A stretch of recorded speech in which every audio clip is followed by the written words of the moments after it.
I want to make sure when I lay my little sister to rest, she truly can rest in peace, knowing that the person who took her away from us is really going to pay for what they did. You'll get justice. And I'm going to make sure my nephew will always know who his mom was. I will make sure no one forgets you. Look, you see other folks talking about domestic violence all the time, but you never think it's going to be you going through it, right? That's just not how we think it works. But let me tell you something. January 8th, 2019 in South Sacramento, those flashing red and blue lights from police cars and ambulances broke through the quiet of a regular neighborhood street. Like, neighbors were just standing there frozen in their doorways, watching paramedics rush to try and save this young woman who was laying on the ground, bleeding. That woman was 19-year-old Daja Richards. Just hours before this happened, she was alive, taking care of her 4-month-old baby boy, probably planning out her day like any other Tuesday. Now she's laying there unresponsive, bleeding from a gunshot wound, while her family is screaming for somebody to help her. Like, who does this? Why would anybody want to hurt this girl? Daja wasn't the type to have enemies, you feel me? People knew her as this vibrant, smart young woman who didn't let life's struggles stop her from moving forward. Even with sickle cell anemia, and if you don't know, that's a painful disease that makes every single day unpredictable, she kept pushing through, kept smiling, kept fighting no matter what. Her biggest joy came 4 months before when she became a mama. That baby boy gave her purpose, a reason to push through all that pain and keep going when life got hard. But anyways, there was somebody else in her life too. Somebody who was supposed to be there supporting her. Somebody who claimed he loved her. Instead, this person's actions left her family destroyed and her child without a mother. His name was 20-year-old Damien Horton. Now let me be clear, he wasn't some stranger, not some random person lurking around. This was someone Daja knew intimately, someone she loved and trusted, someone she thought she could build a family with. What happened between them in that garage ended with Daja fighting for her life right in front of her 12-year-old brother, and Horton running from police while her family begged for answers. This case isn't about some random act of violence. It's about choices, about anger and control, and about the silence that exists in relationships, silence that sometimes ends in tragedy.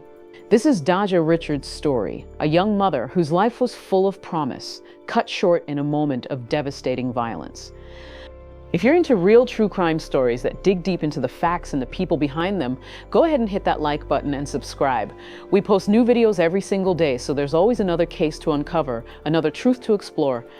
So let me tell you about Daja Richards. She was a 19-year-old trying to live a meaningful life despite circumstances that would have broken a lot of other people. Born with sickle cell anemia, and that's a brutal genetic disease that attacks your blood, causing intense pain, fatigue, and even life-threatening complications. For most people, that kind of pain defines who they become. But Daja, she refused to let that be her story. Friends and family describe her as vibrant, smart, loving, caring.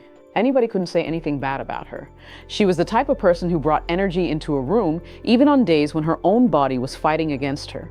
She smiled through pain that most people will never experience, hiding the worst of it because she didn't want to burden others with her struggles. Despite her health challenges, Daja had dreams for herself, and more importantly for her family. Everything changed when she gave birth to her baby boy. That little boy became her world. She had him in September 2018, and motherhood became her greatest source of joy. She poured everything she had into caring for him, making sure he was happy, safe, and loved. Her family said motherhood gave her this new sense of purpose. Even on days when sickle cell pain left her completely drained, she pushed through because of him. Friends noticed a new glow about her, one driven by the simple thought of giving her child a future better than her own struggles. Becoming a mother at 19 wasn't easy, She was balancing her health, her responsibilities, and her relationship. But through it all, she seemed determined to keep moving forward to create stability for herself and for her son. People saw that strength in her every day. No matter what life threw at her, Daja never gave up, never let herself get bitter about her situation. To those who knew her, she wasn't just another young mom. She was proof that resilience exists, proof that someone could have every reason to quit and still choose to keep going. But as much as she tried to project happiness, there were things she carried quietly, silent struggles, things she didn't always share, things even her closest friends didn't see. But hey, even as Daja poured everything into her son, there was another part of her life that wasn't shining as bright, a part she rarely talked about, even to those closest to her. For nearly 3 years, Daja had been in a relationship with 20-year-old Damien Horton, the father of her baby boy. From the outside, it might have looked like young love, two people building a family, trying to navigate life's challenges together. But make it make sense, what was really happening was something much darker. People close to Daja would later learn about bruises and bite marks she tried to cover up, about arguments that turned into shouting matches and moments that left her emotionally drained. It wasn't constant, not every single day, but enough that those who knew her would later say there were warning signs. Signs that went unnoticed or unspoken, because Daja kept it to herself. And that's how abuse often works in our community. Victims don't always scream for help, not because they don't want it, but because of shame, fear, or even hope that things will change. Daja was no different. So who really was Damien Horton? Let me tell you, he wasn't a stranger to trouble. At just 20 years old, Horton already had a criminal record. In 2016, he was convicted of attempted robbery and served time, leaving him with a strike on his record. People described him as quick-tempered, a hothead. Even Daja herself used that phrase to describe him. He had a history of anger, of losing control. Still, Daja held on to hope, maybe because they just had a child together, maybe because she wanted her son to grow up with both parents in his life. Or maybe because, like so many victims of domestic abuse, she thought things would get better, that love and loyalty could somehow outweigh fear and pain. But the truth was, she was living with both physical and emotional scars. Friends would later recall how she didn't talk much about the relationship's darker side. Some believe it was shame, not wanting to be judged. Others believe it was fear of what might happen if she ever admitted just how bad it had gotten. In some communities, silence is common. Victims worry about being called a snitch or blamed for what's happening to them. Daja was part of that silence. She carried the weight of a toxic relationship alone, convinced she could handle it, convinced she could manage it long enough to give her baby boy the stability he deserved. But deep down, that silence came with a cost, because every argument, every outburst, every bruise left behind was another step toward an inevitable breaking point. But it seems by the start of the year, Daja was still holding on to hope for the relationship while admitting Damien was wrong for her. A week before her death, she posted on Facebook, "I know me and Damien go through shit, but everybody and they mamas know I love that boy to death. I know my baby a hothead, and I would really lose my damn mind if something happened to my baby daddy for real, for real. It's sad, half these babies can't even grow up knowing they parents. Everyone is dying left and right. This shit is getting scary as hell." Those words read like loyalty, but also like fear.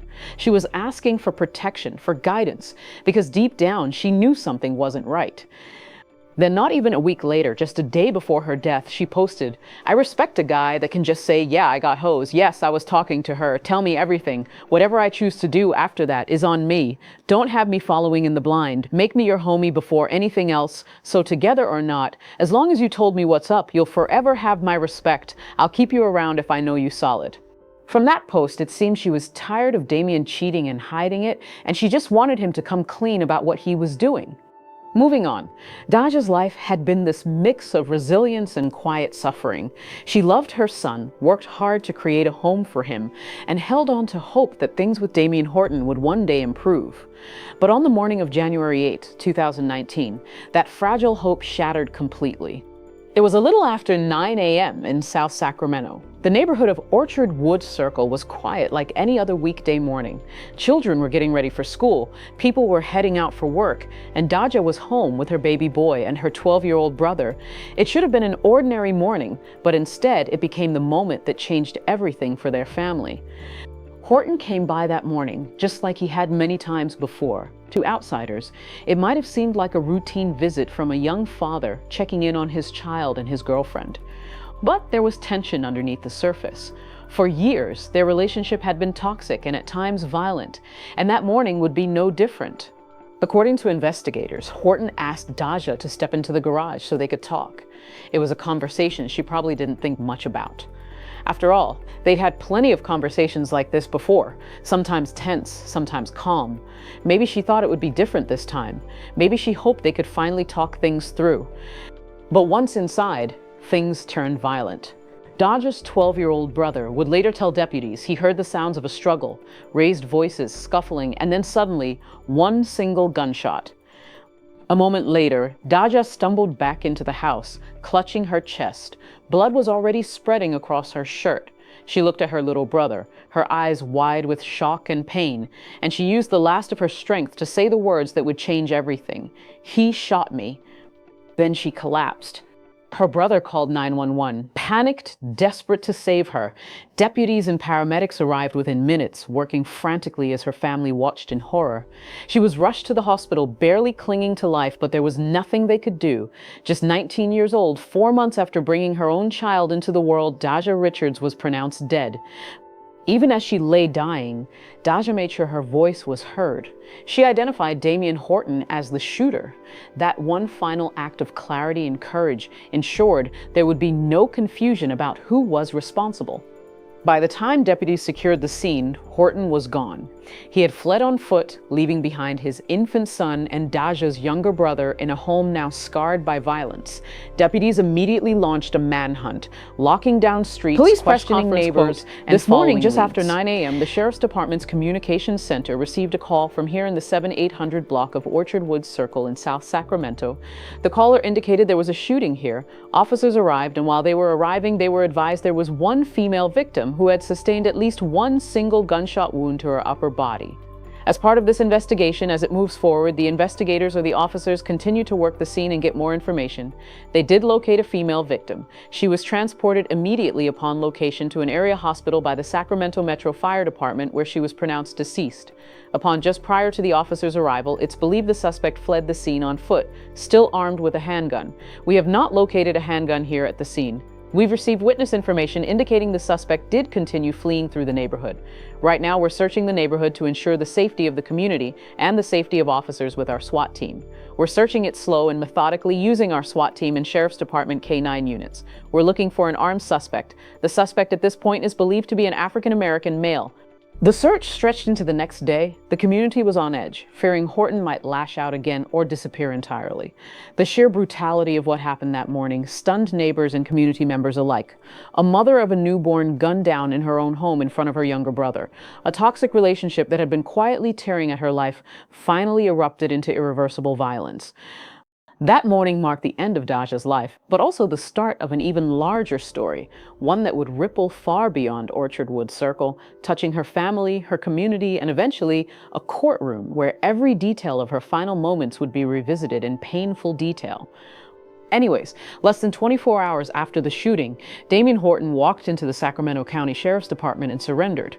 The search that had rattled the community ended quietly without another standoff or another tragedy, but it didn't ease the pain for Daja's family. His surrender didn't undo the devastation he caused. For Daja's family, it was only the beginning of a long process, questions, grief, and a legal battle to make sure justice was served. For investigators, the evidence was already stacking up. Daja's final words had named Horton as the shooter. Her brother's frantic 911 call confirmed what deputies suspected all along. This wasn't a random act of violence. This was personal. On January 11, 2019, Horton made his first court appearance. He stood before the judge, facing charges of first-degree murder and use of a firearm causing death. He entered no plea, his demeanor quiet and emotionless, even as members of Daja's family sat in the courtroom, still reeling from the shock of what had happened just days earlier. The story took another turn when investigators arrested Horton's mother, Yolanda Smith. She was accused of acting as an accessory after the fact, allegedly hiding her son and interfering with the investigation in the hours immediately following the shooting. For Daja's family, it felt like another betrayal, a sign that instead of encouraging him to face what he had done, someone had tried to help him disappear. The arrests were only the first step in a long road to justice. For Daja's family, there were vigils to plan, a baby to care for, and a future without the young woman who had been their light. The quiet residential street where it all happened would never feel the same again. The arrests brought some relief, but relief isn't the same as closure. For more than 2 years, Daja's family carried the weight of her loss, waiting for the day when every painful detail would be laid bare in a courtroom. That day finally came in September 2021. Damien Horton stood trial for first-degree murder with an enhancement for using a firearm to cause death. The stakes were high, not just because of what he had done on that January morning, but because of his past. Prosecutors revealed Horton's prior strike from a 2016 attempted robbery conviction, painting a picture of a man with a history of violence, impulsivity, and disregard for the law. The prosecution built its case around powerful testimony and unshakable facts. There were the emotional words of Daja's 12-year-old brother, who recounted the sound of the argument, the gunshot, and her final desperate words, "He shot me."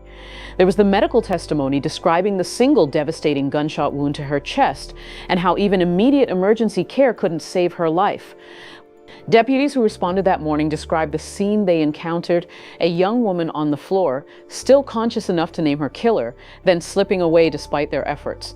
That final statement from Daja herself became one of the most critical pieces of evidence, ensuring that her voice was still heard even after her death. The defense, as expected, tried to paint a different picture, arguing over intent, questioning whether the shooting could have been accidental or an emotional outburst, rather than premeditated murder. But the history of their relationship, the bruises, the arguments, the silence Daja kept for so long, hung over the courtroom like a shadow. Jurors heard about Horton's pattern of domestic violence and his reputation for having a hothead temper. They learned about the toxic cycle Daja had been trapped in, about the bruises and bite marks she had once hidden, about the Facebook post where she admitted both love and fear in the same breath. After days of testimony, it took the jury little time to reach a decision. In September 2021, Damien Horton was convicted of first-degree murder and of personally discharging a firearm causing death. For Daja's family, hearing the word guilty was powerful but bittersweet. It confirmed what they already knew, that Horton had taken her life deliberately, violently, and without remorse. But it didn't bring Daja back. It didn't erase the image of her collapsing in her brother's arms, or the sound of her final words. The trial closed one chapter of this case, but opened another, the sentencing, where Horton would finally learn what price he would pay for taking the life of a 19-year-old mother whose only crime was loving the wrong person. More than 3 years after the shooting, Damien Horton faced sentencing. Convicted of first-degree murder and using a firearm to cause death, along with his prior strike for attempted robbery, he received 76 years to life in prison. 2 counts. Count 1 alleges on January 8th of 2019, you unlawfully and with malice aforethought murdered Daja Richards, a human being. It's alleged during the commission of that offense, you personally used a firearm, an unknown caliber revolver. So count 1 charges you with open count of murder in violation of Penal Code Section 187 Subdivision A. Also alleged you personally used a firearm during the commission of that offense.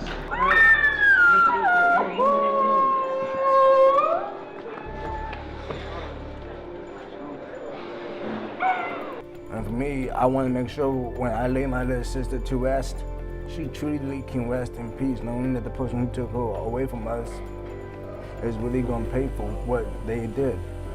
You'll get justice. And I'm going to make sure my nephew will always know who his mom was. I will make sure no one forgets you. It was justice on paper, but for Georgia's family, it was bittersweet. No sentence could bring her back or replace what her baby had lost. In the days after Daja's murder, her neighborhood became a place of remembrance. Candlelight vigils lit up Orchard Woods Circle as family, friends, and strangers gathered to honor a life cut short. They spoke through tears, holding one another close as the glow of candles reflected their pain. Her mother, Ebony Douglas, clutched photos of her daughter and said through sobs, She didn't deserve it. Vibrant, smart, she was courageous. She didn't let anything stop her at all. There are not enough words to describe a woman who they say had the biggest personality and an even bigger heart. She was loving, caring. Anybody that she came across couldn't say anything bad about her. At the corner near the spot where Daja Richards was killed, lights shine in a time of darkness. It hurts me to see this happening again. Daja was a friend, a mother, and a daughter. Daja always talk. I tell Daja, y'all gonna bury me. I'm not supposed to be doing this right now. Her mother, Ebony Douglas, could barely speak. I have my days where I just wish I don't wake up. And I'm like, don't say that. What I'm supposed to do? But God knows. I didn't know he was going to take my child's life. It's killing me so bad. A pain no parent could ever imagine. If I knew it would be my last time seeing her 2 days ago, I would have kept her under me. The outpouring of love from the community has helped the family know she was loved. I didn't even know that she was known by this many people. It was people that I'd known for years that I didn't even know that was that close to her. So just to know that she had that much love in the community, it just warms my heart. They never thought they had to say goodbye. Never this way. I miss you. I love you. I miss your smile. A life, they say, at 19 years was cut short so unexpected. In her grief, Ebony refused to stay silent. She began speaking publicly about domestic violence, urging others not to ignore the warning signs or stay quiet out of fear. She understood that silence, especially in Black communities, where victims often fear being labeled a snitch, can be deadly. As Ebony said, the silence is what endangers so many. Her daughter's death became a catalyst for change. Organizations like WEAVE and the Sacramento Domestic Violence Resource Center increased services in vulnerable neighborhoods like Meadowview and Valley High, providing more resources for women facing abuse. These programs gave survivors a place to speak out, to find safety, and to break the cycle of silence that had trapped Daja and so many others. Daja's story didn't end with her death. It pushed an entire community to confront issues they had long ignored: intimate partner violence, stigma, and the cost of keeping pain hidden. Her memory remains a call to action, a reminder that every smiling face might be someone silently suffering, and that intervention can save lives. Rest in peace, Daja Richards. If you haven't already, be sure to like this video, subscribe to the channel, and turn on notifications. We upload new true crime content daily, covering cases you know and many you don't. Stick with us as we bring you more stories that deserve to be heard. See you in the next video.